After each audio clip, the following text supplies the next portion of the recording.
Hello everyone, I hope आप सब लोग अच्छे होंगे और सबकी प्रिपरेशन भी काफ़ी अच्छी चल रही होगी। तो आज के इस वीडियो में हम लोग स्टैटिक जीके करने वाले हैं। इलाहाबाद हाई कोर्ट के लिए काफ़ी ज़्यादा हेल्पफुल रहेगा क्योंकि आपका रिसेंट में एग्ज़ाम लगा हुआ है। 4 और 5 तारीख में पेपर है जिनका भी, तो सिर्फ एक ही क्लास आप कर लीजिएगा और उसके बाद आके आप रिव्यू दीजिएगा कि हाँ पेपर में मतलब इसमें आई थिंक 40 to 45 क्वेश्चन हैं, ज़्यादा नहीं है। ठीक है, वैसे तो मतलब ये 500 से 1000 क्वेश्चन मैं करा दूँ देन मैं कहूँ कि हाँ इसमें से पेपर्स में आएगा तो सारे लोग करते हैं, क्योंकि इसमें आपको 40 से 45 क्वेश्चन ही एक छोटे से वीडियो में। ठीक है, आपको ये करना है, काफ़ी ज़्यादा हेल्पफुल रहेगा आपके एग्ज़ाम के लिए। ठीक है, तो चलिए शुरू करते हैं बिना टाइम वेस्ट किए हुए। तो आज का हमारा पहला क्वेश्चन है, व्हेन वाज स्वामित्व scheme of government of India launched in the country. हमें बताना है कि स्वामित्व स्कीम कब लॉन्च हुई थी। ठीक है, तो स्वामित्व स्कीम हमारी 24 अप्रैल 2020 में लॉन्च हुई थी by prime minister of India Modi ji. ठीक है, इनके द्वारा ये लॉन्च की गई थी। तो ऑप्शंस आई थिंक यहाँ पे कुछ मिसप्रिंट हो गया, तो आपको याद रखना कब ये लॉन्च हुई थी, 2020। ठीक है, 24 अप्रैल 2020। अगले क्वेश्चन की ओर चलते हैं और ये सारे क्वेश्चन जो हैं ये सारे क्वेश्चन प्रीवियस ईयर ही हैं। ठीक है, प्रीवियस ईयर क्वेश्चन हैं, मेरे खुद के बनाए हुए एक भी क्वेश्चन इसमें से नहीं है। ठीक है, तो आइए अगले क्वेश्चन की ओर चलते हैं। अगला क्वेश्चन है हमारा, the busiest sea route also known as the big trunk route runs through. बताना है कि बिग, सिंपल सा एक पूछा है हमें इसमें हमसे कि बिग ट्रंक रूट किसे कहते हैं। ठीक है, तो ऑप्शन है हमारे the north Pacific ocean, second option है the Mediterranean Indian ocean, third option है the north Atlantic ocean and fourth option है द साउथ अटलांटिक ओशन। तो राइट आंसर क्या हो जाएगा हमारा, नॉर्थ अटलांटिक ओशन। ठीक है, ये हमारा राइट आंसर हो जाएगा। और ये जो है होल वर्ल्ड के मोर देन क्वार्टर यानी कि मतलब 1/4 से भी ज़्यादा ये फॉरेन ट्रेड कवर करता है। ठीक है, हमारा नॉर्थ अटलांटिक ओशन। और ये कनेक्ट किसे करता है, तो ये कनेक्ट करता है जो वेस्टर्न कोस्ट है हमारी। ठीक है, वेस्टर्न कोस्ट जो है यूरोप की, वेस्टर्न कोस्ट ऑफ यूरोप, उनको कनेक्ट करता है किससे, eastern coast of North America. ठीक है, वेस्टर्न कोस्ट ऑफ यूरोप को और क्या कहते हैं eastern coast of North America से ये कनेक्ट करता है। तो अगले क्वेश्चन की ओर चलते हैं। अगला क्वेश्चन है हमारा, the pollutants which move downwards with percolating ground water level are called. तो राइट आंसर क्या हो जाएगा हमारा, option third, sorry right answer इसमें हो जाएगा हमारा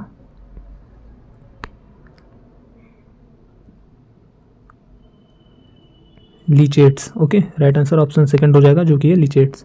अगले क्वेश्चन की ओर चलते हैं।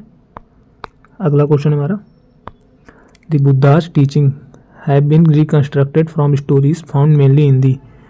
तो बुद्धाज की स्टोरी ये, तो जैसा कि हमें पता है कि जो बुद्धिज्म के इम्पॉर्टेंट लेसन्स हैं, ठीक है, इम्पॉर्टेंट लेसन्स हैं वो हमारे त्रिपिटक में दिए गए हैं। ठीक है, किसमें दिए गए हैं, त्रिपिटक में दिए गए हैं जो कि पाली लैंग्वेज में लिखी हुई है। ठीक है, ये आपको याद रखना है किस लैंग्वेज में, पाली लैंग्वेज में लिखी है। और त्रिपिटक का मतलब क्या होता है, 3 बास्केट्स। क्या मतलब होता है इसका, 3 बास्केट्स। ठीक है, तो राइट आंसर क्या हो जाएगा हमारा, सुत्त पिटक। यही त्रिपिटक का ही एक ये पार्ट है। ठीक है, तो आपको याद रखना है। अगले क्वेश्चन की ओर चलते हैं और अगला क्वेश्चन है हमारा,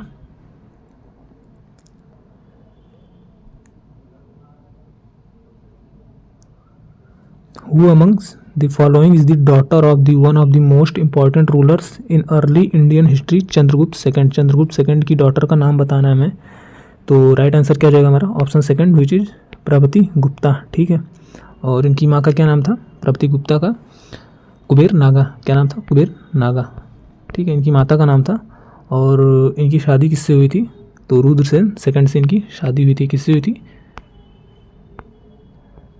रुद्रसेन सेकंड से। ठीक है, अगले क्वेश्चन की ओर चलते हैं। अगले क्वेश्चन की ओर चलते हैं। अगला क्वेश्चन है हमारा,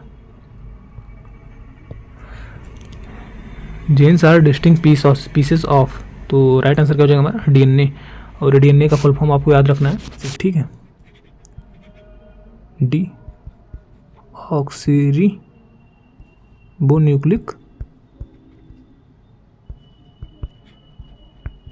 एसिड, ठीक है, आपको इसका फुल फॉर्म याद रखना है।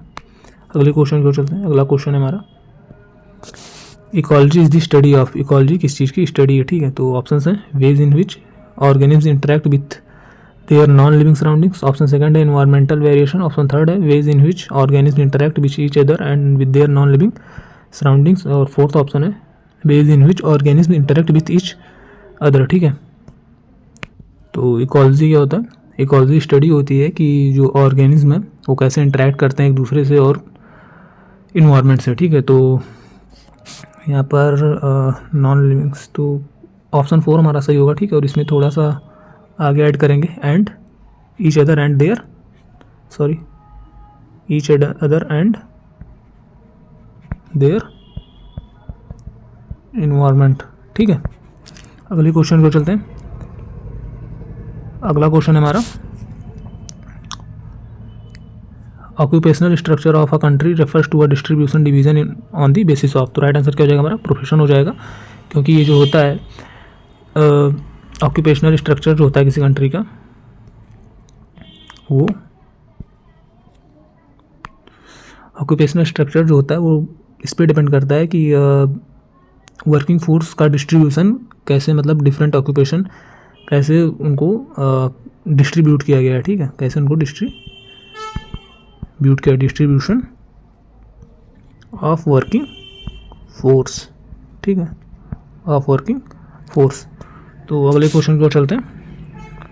अगला क्वेश्चन है हमारा supersonic aeroplanes generate shock waves known as, जो सुपरसोनिक एयरप्लेन्स होती हैं वो शॉक वेव जनरेट करती हैं, उनको क्या कहते हैं, तो राइट आंसर क्या हो जाएगा हमारा सोनिक बूम, उनको सोनिक बूम के नाम से जानते हैं।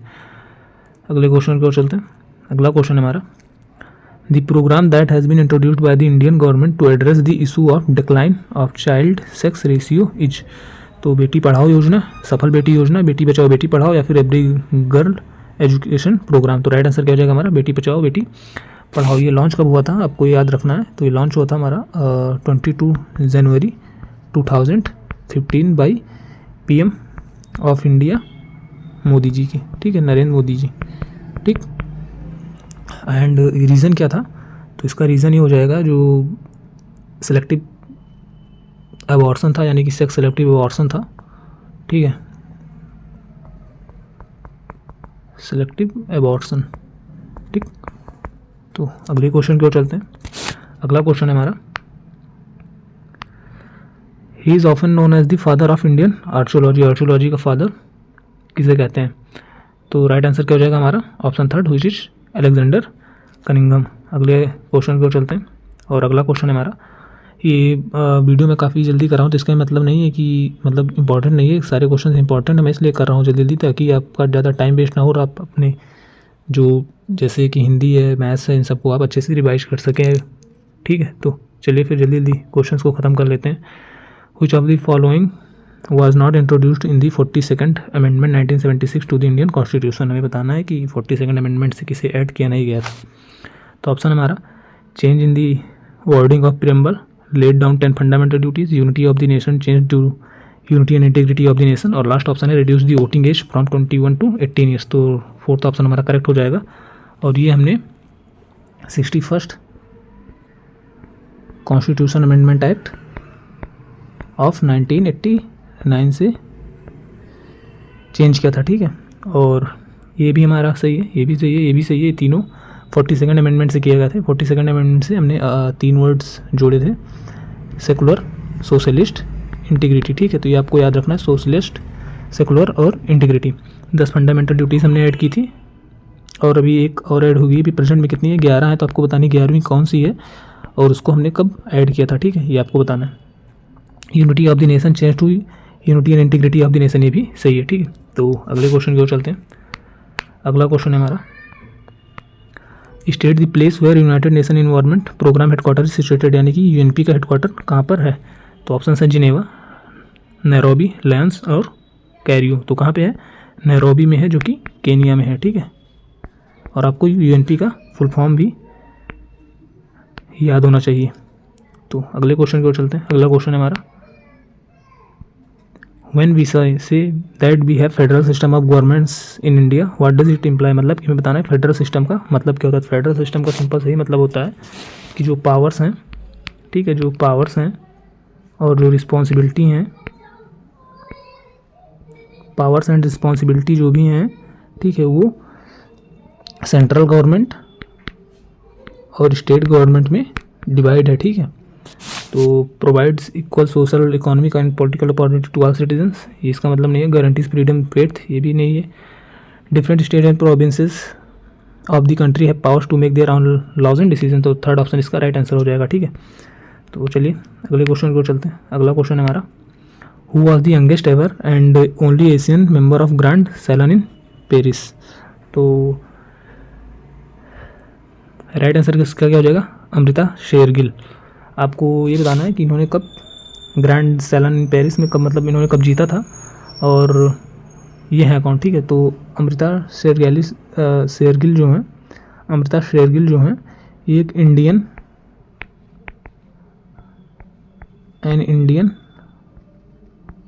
हंगेरियन पेंटर है, ठीक है। और इन्होंने कब जीता था, 1933 में। अगले क्वेश्चन की ओर चलते हैं। अगला क्वेश्चन हमारा, which fibre is called the golden fibre, golden fibre किसे कहा जाता है, तो राइट आंसर क्या हो जाएगा हमारा, जूट। जूट को गोल्डन फाइबर के नाम से जाना जाता है। नेक्स्ट क्वेश्चन को चलते हैं। अगला क्वेश्चन है, the cellular jail built by Britisher in the Andaman and Nicobar island is known by which of the following name, मौत का कुआं, काला पानी, अंतिम यात्रा या फिर बंद दरवाजा। तो ये जब ब्रिटिश रूल था इंडिया में, तो आप लोगों ने काफ़ी ज़्यादा सुना होगा, काला पानी की सज़ा हो जाती थी, ठीक है, जो कि जिसे अंडमान और निकोबार में भेज दिया जाता था, तो उसी को काला पानी की सज़ा कहते थे। अगले क्वेश्चन को चलते हैं। अगला क्वेश्चन है, in India full term member of Rajya Sabha is elected for how many years, बताना है कि राज्यसभा के जो मेंबर्स हैं कितने साल के लिए इलेक्ट किए जाते हैं, तो राइट आंसर क्या हो जाएगा हमारा, 6 ईयर। थोड़ा सा राज्यसभा के बारे में देख लेते हैं यहाँ पे। तो राज्यसभा को ही काउंसिल ऑफ स्टेट के नाम से जाना जाता है, ठीक है, काउंसिल ऑफ स्टेट, और यही हमारा अपर हाउस भी है, ठीक है। अपर हाउस या काउंसिल ऑफ स्टेट या राज्यसभा तीनों सेम ही है। तो इसमें टोटल 245 मेंबर्स होते हैं, ठीक है। एज़ पर 2023 की अगर देखें तो कितने मेंबर्स हैं, 245, ठीक है, जिसमें से 243 इलेक्टेड होते हैं, 243, एंड द रिमेनिंग 12 मेंबर्स, जो 12 मेंबर हमारे बच जाते हैं, वो अपॉइंट किए जाते हैं बाई प्रेसिडेंट, किसके द्वारा, प्रेसिडेंट के द्वारा, ठीक है, प्रेसिडेंट के द्वारा अपॉइंट किए जाते हैं। और इसका चेयरमैन कौन है भी, तो जगदीप धनखड़ जी हैं। राज्यसभा के चेयरमैन कौन है, जगदीप धनखड़ जी हैं, ठीक है। और डिप्टी चेयरमैन तो कौन सा हो जाएगा, हरिवंश नारायण सिंह जी। तो चलिए अगले क्वेश्चन की ओर चलते हैं। और हाँ, जो इसका मतलब क्या कहते हैं, मिनिमम एज जो रिक्वायर्ड होती है वो कितनी होती है, 30 ईयर्स, कितनी होती है, 30 ईयर्स। तो अगले क्वेश्चन की ओर चलते हैं। अगला क्वेश्चन हमारा,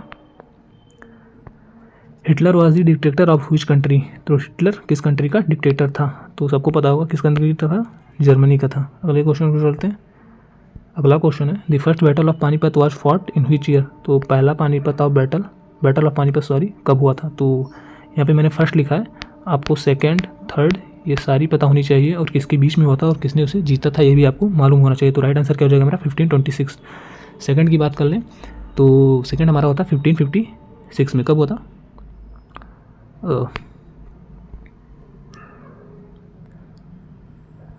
सेकंड कब हुआ था, 1556 में, ठीक है।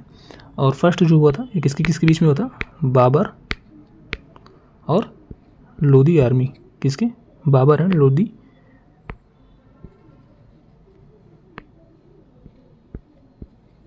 आर्मी, जिसमें लोधी आर्मी हार जाती है और बाबर जीत जाता है, ठीक है। और ये पानीपत है कहाँ पे, तो ये हरियाणा में, हरियाणा स्टेट में है, ठीक है। और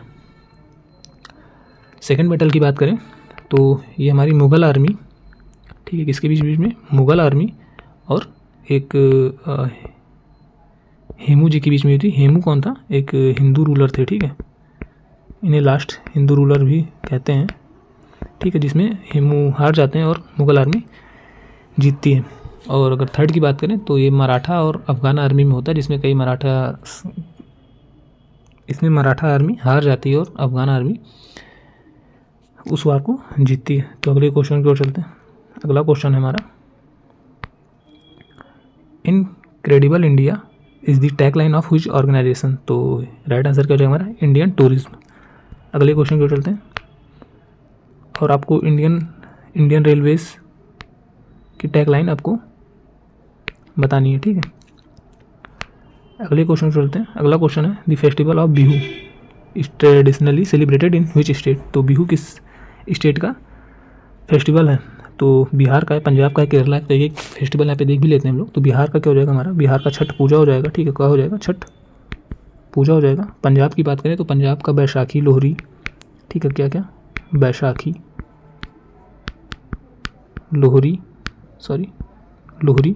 और एक इम्पॉर्टेंट होता है पंजाब का क्या, होला मोहल्ला। कई बार एग्जाम्स में आ चुका है होला मोहल्ला, तो आपको ये याद ही रखना है। होला मोहल्ला कहाँ का है, पंजाब का। केरल की बात करें तो केरल का स्टेट फेस्टिवल क्या है, ओनम, ठीक है। और तो बिहू का कहाँ का हो जाएगा हमारा, बिहू असम का हो जाएगा। कहाँ का,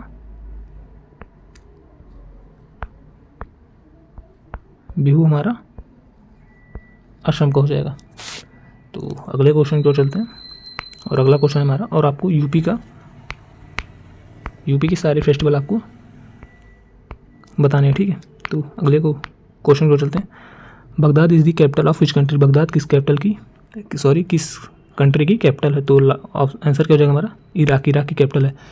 थाईलैंड की बात करें तो थाईलैंड की कैपिटल क्या हो जाएगी, बैंकॉक, ठीक है। थाईलैंड की कैपिटल बैंकॉक हो जाएगी। और मंगोलिया की उलान बतर क्या हो जाएगी, उलान बतर, BAT, उलान बतर, ठीक है। और सोमालिया की क्या हो जाएगी, सोमालिया की मोगादिशु क्या हो जाएगी, मोगादिशु, ठीक है। और मोगादिशु को ही हमर के नाम से भी जानते हैं, ठीक है। तो कंफ्यूज नहीं होना है। अगले क्वेश्चन को चलते हैं। अगला क्वेश्चन है, हु रोट पंचतंत्र। पंचतंत्र किसने लिखी थी। पंचतंत्र की कहानी आप लोगों ने काफ़ी ज़्यादा पढ़ी होगी, मतलब आई थिंक सबने पढ़ी होगी बचपन में। तो किसने लिखा था, विष्णु शर्मा जी ने, ठीक है।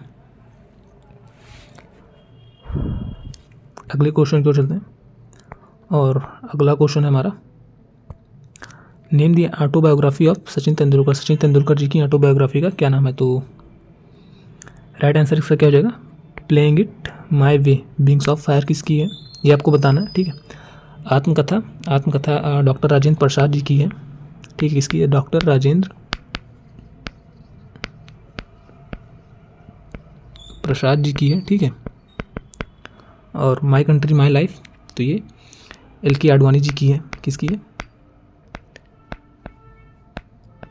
LK आडवाणी जी की है, जो कि हमारे डिप्टी प्राइम मिनिस्टर भी रहे थे 2002 से 2004 के बीच, ठीक है। तो विंग्स ऑफ फायर किसकी हो जाएगी, APJ अब्दुल कलाम जी की। किसकी, APJ अब्दुल कलाम जी की, ठीक है। अगले क्वेश्चन की ओर मूव करते हैं। अगला क्वेश्चन हमारा, what was the real name of Birbal in court member of Akbar. तो अकबर के कोर्ट में 9 रत्न थे, ठीक है। कौन था, 9 रत्न हुआ करते थे, जिनमें से एक बीरबल थे, ठीक है। तो आपको बाकी 8 के नाम बताने हैं, ठीक है। तो इसका राइट आंसर क्या हो जाएगा, महेश दास उनका असली नाम था। अगले क्वेश्चन को चलते हैं। अगला क्वेश्चन हमारा, international women's day celebrated on. बताना है हमें इंटरनेशनल वुमेन डे कब सेलिब्रेट किया जाता है, 5 अगस्त, 14 फरवरी, 8 मार्च या 18 मार्च। तो राइट आंसर क्या हो जाएगा हमारा, 8 मार्च, ठीक है। नीचे आंसर भी दिया गया है। अगले क्वेश्चन की ओर चलते हैं।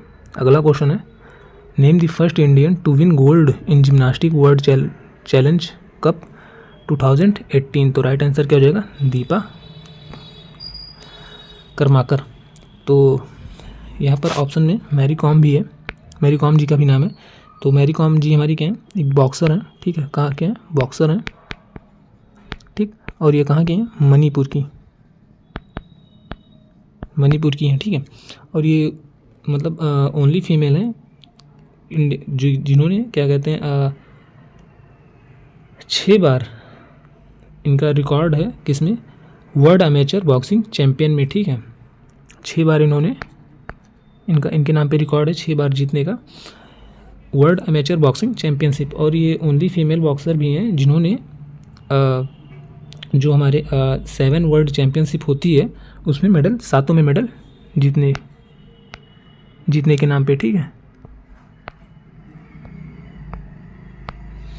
तो चलिए फिर अगले क्वेश्चन की ओर चलते हैं। अगला क्वेश्चन है हमारा, which Mughal ruler is known to have installed a bell of justice to facilitate his getting their cries for justice to be heard. तो राइट आंसर क्या हो जाएगा हमारा, जहांगीर, ऑप्शन नंबर 2 जहांगीर। अगले क्वेश्चन की ओर चलते हैं। अगला क्वेश्चन है हमारा, यहाँ पर ब्लैंक है, ठीक है। How many bits is equal to a byte. तो राइट आंसर क्या हो जाएगा हमारा, 8 बिट्स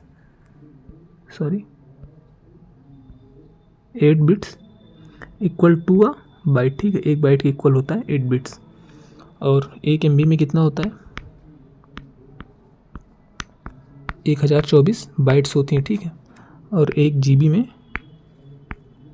1024 MB होता है, मेगाबाइट। और एक TB में 1024 GB होता है, ठीक है। अगले क्वेश्चन को चलते हैं। अगला क्वेश्चन है हमारा,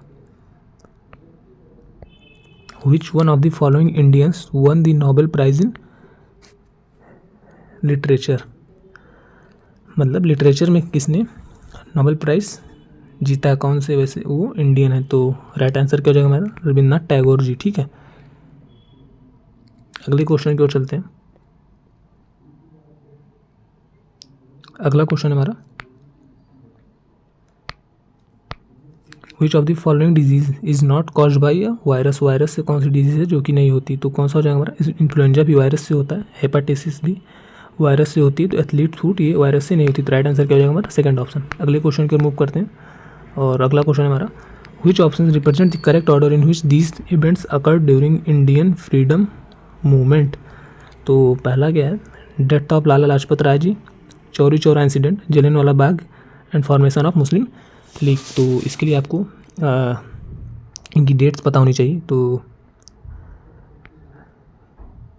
लाला लाजपत राय जी की मृत्यु कब हुई थी, 17 नवंबर 1928, ठीक है, 1928 में। और चौरी चौरा इंसिडेंट था वो हमारा 1922 में हुआ था, ठीक है। वहीं पे जलियांवाला की बात करें तो ये 13 अप्रैल 1919 को हुआ था। और फॉर्मेशन ऑफ मुस्लिम लीग ये कब हुआ था, 1906। तो सबसे पहले कौन सा ऑप्शन हो जाएगा,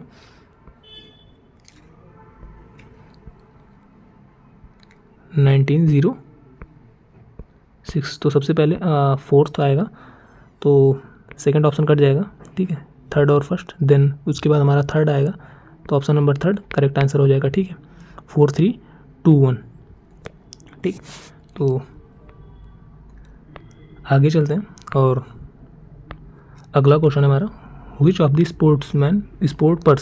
sport pair is wrongly match. तो सानिया नेहवाल जी बैडमिंटन खेलती हैं, करेक्टली मैच है। Sakshi Malik tennis, Mithali Raj ji cricket and Deepika Kumari archery. तो ये हमारा सही हो जाएगा, साक्षी मलिक जी टेनिस नहीं है, ये रेसलर से संबंधित है, ठीक है। किससे, रेसलर से। और इन्होंने 2016 के समर ओलंपिक में, ठीक है, कब, समर ओलंपिक में ब्रॉन्ज मेडल जीता था 58 kg कैटेगरी में, ठीक। ब्रॉन्ज मेडल जीता था इन्होंने 58 kg कैटेगरी में, ठीक। और ये फर्स्ट फीमेल रेसलर भी हैं जिन्होंने ओलंपिक में मेडल जीता है। तो अगले क्वेश्चन की ओर चलते हैं। अगला क्वेश्चन है हमारा, whose reign was called the golden age of Mughal architecture. तो ऑप्शन है हमारे अकबर, जहांगीर, शाहजहां और हुमायूं। तो राइट आंसर क्या हो जाएगा हमारा, शाहजहां, ठीक है। शाहजहां की बात करें तो ये 5th मुगल रूलर थे। और इन्होंने रेड फोर्ट हो गया, ताजमहल हो गया, और शाहजहां मॉस्को हो गया, ये सारी चीज़ें उन्होंने बनवाई थी। और भी काफ़ी ज़्यादा चीज़ें इन्होंने बनवाई थी। तो इसीलिए golden age of Mughal architecture Shahjahan के पीरियड को कहा जाता है। अगले क्वेश्चन की ओर चलते हैं। अगला क्वेश्चन है, what is the full form of IAS। तो IAS का फुल फॉर्म बताना है। तो IAS का फुल फॉर्म क्या होता है, इंडियन एडमिनिस्ट्रेटिव सर्विस। तो ऑप्शन 2 करेक्ट आंसर हो जाएगा। अगले क्वेश्चन की ओर चलते हैं। अगला क्वेश्चन हमारा, what is the national currency of Australia. Australia की नेशनल करेंसी क्या है? तो राइट आंसर क्या हो जाएगा हमारा? Australian dollar, option 1। ऑस्ट्रेलिया की कैपिटल क्या हो जाएगी? कैनबेरा। क्या हो जाएगी? कैनबेरा, ठीक है, ये आपको याद रखनी है। अगले क्वेश्चन को चलते हैं। तो अगला क्वेश्चन है हमारा, in India all the union minister are appointed by. तो राइट आंसर क्या हो जाएगा हमारा? प्रेसिडेंट, ठीक है, प्रेसिडेंट जी के द्वारा यूनियन मिनिस्टर्स अपॉइंट किए जाते हैं। अगले क्वेश्चन को चलते हैं। और अगला क्वेश्चन हमारा,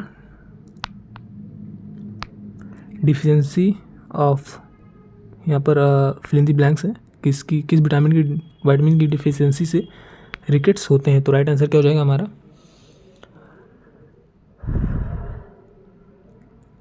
विटामिन डी, ठीक है, विटामिन डी की कमी से रिकेट्स होते हैं।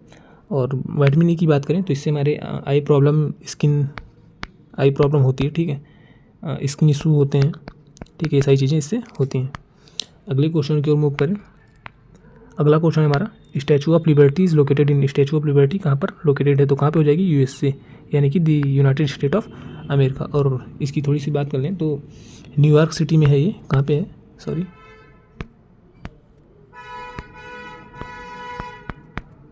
न्यूयॉर्क सिटी में है ये। और जो कॉपर की जो है, मतलब जो ऊपर, not from the ground level, जो ऊपर जो कॉपर की है, अगर उसकी ऊंचाई की हाइट की बात करें तो 46 मीटर है। एंड अगर हम ग्राउंड से लेते हैं, ग्राउंड की बात करें तो टोटल इसकी हाइट कितनी हो जाएगी? 93 मीटर हो जाएगी, ठीक है। आपको भी बताना है हमें कि स्टैचू ऑफ यूनिटी किस स्टेट में है और उसकी हाइट कितनी है, ठीक है। तो ये आपके लिए होमवर्क है। और आज के लिए बस इतना ही था इसमें। तो थैंक यू क्लास करने के लिए। और प्लीज़ वीडियो को लाइक ज़रूर कीजिएगा, चैनल को सब्सक्राइब कीजिएगा। ये क्वेश्चंस आप एक बार टेलीग्राम PDF जो है आपको टेलीग्राम पे मिल जाएगी, ठीक है। तो आप प्लीज़ टेलीग्राम चैनल हमारा ज्वाइन कर लीजिए, वहाँ से PDF ले लीजिएगा और इसको एक बार रिवाइज़ ज़रूर कर लीजिएगा, ठीक है। एग्ज़ाम से पहले एक बार इसको आप अच्छे से रिवाइज कर लीजिएगा। तो ठीक है, फिर बेस्ट ऑफ लक आप सबको आपके एग्ज़ाम्स के लिए। तो मिलते हैं अपने नेक्स्ट लेक्चर में। Best of luck again, thank you.